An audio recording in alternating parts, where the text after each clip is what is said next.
Hi, my name is Cameron Davenport, and today we will be talking about airplanes and why I think they're one of the safest ways to travel and how they work. But first, we will have to look at the evidence behind why I think this. As we look at the evidence, we could get into our first fact, and that fact is in 2023, there were 435,000 fatal car accidents in the United States. That means that for every 100,000 people, there were 12.4 car accident deaths. In the same year, there were 29 fatal plane crashes worldwide. That means that for every 100,000 people, there were 0.007 plane crash deaths. Now this leads into the second fact, which is for every 100 million miles traveled, there are approximately 1.1 deaths for flights, while car travel results in 7.3 deaths. So what I think this means, yes, accidents are going to happen both in cars and in planes, but we can obviously see that planes are obviously the safest option in this predicament in that they're having the better results while in this data. And why this is also true, because after every flight, a plane has to go through some type of maintenance, whether they're just looking at the plane or just fixing something that goes along with it. While your car, you don't check on it after every single time you drive it. So as it states, it says regular aircraft maintenance ensures that planes remain safe and operational as long as possible. Airplanes, jets, and other types of aircraft are complex machines comprised of millions of parts that need to work seamlessly together to keep them airborne. Infrequent inspections can cause aircrafts to run less efficiently. Lack of inspections could also lead to extensive wear and tear on components, which can lead to larger issues later, such as in-flight emergencies. Now we are going to get into aircraft invention. The first airplane was created in 1903 in Kitty Hawk, North Carolina. It was created by two brothers, Orville Wright and Wilbur Wright. The first actual flight was taken by Orville Wright, and it had lasted about 12 seconds and went over 120 feet. Why the two brothers wanted to create planes? Because they wanted to expand the ways of traveling. They wanted to see new parts of the world. The brothers were big observers of nature, particularly birds, and analyzed their flight mechanics to replicate natural mechanisms in their own designs. This approach to understanding aerodynamics was crucial in their quest of flight. Now we can look at a video on how they were able to achieve this flight and what it looked like from the first airplane. To this primitive biplane making aviation history. As the two brothers prepare to attempt the first catapulted takeoff, man's age-old dream of flight becomes a reality.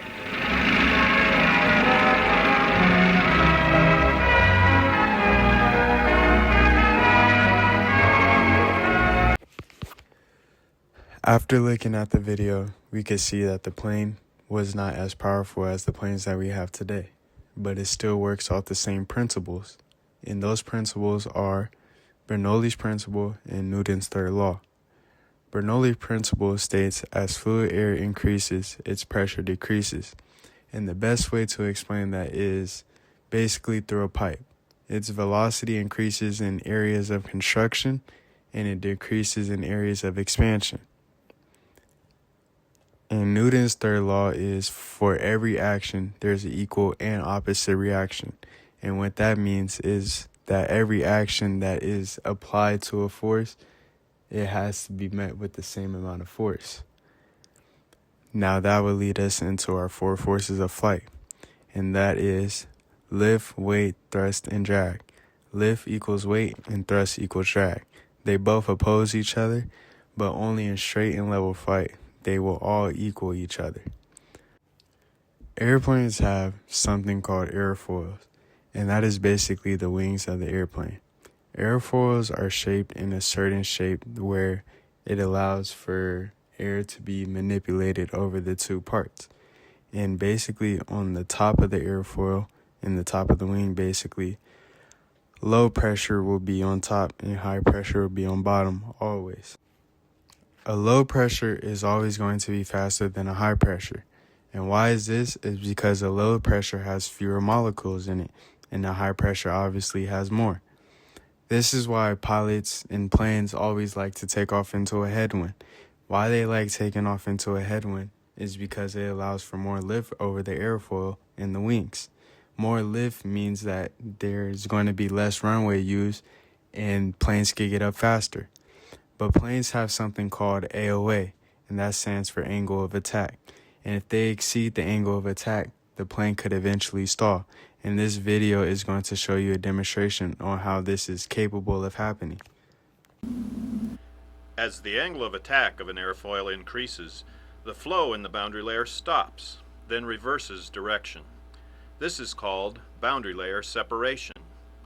As angle of attack increases further, the point of separation moves forward on the airfoil until it has so disturbed the flow around the airfoil that further increases in angle of attack produce less rather than more lift. In this condition, the wing is said to be stalled. As we see in the video, is if the air doesn't go smoothly over the airfoil, this will eventually lead to a stall. And why a stall is bad is because a stall basically means we're not producing enough lift to maintain flight. And this means that we could eventually crash if this was to continue to happen. Now we will look at two videos explaining how lift is created.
After looking at the two videos, we can see that the first video was faster.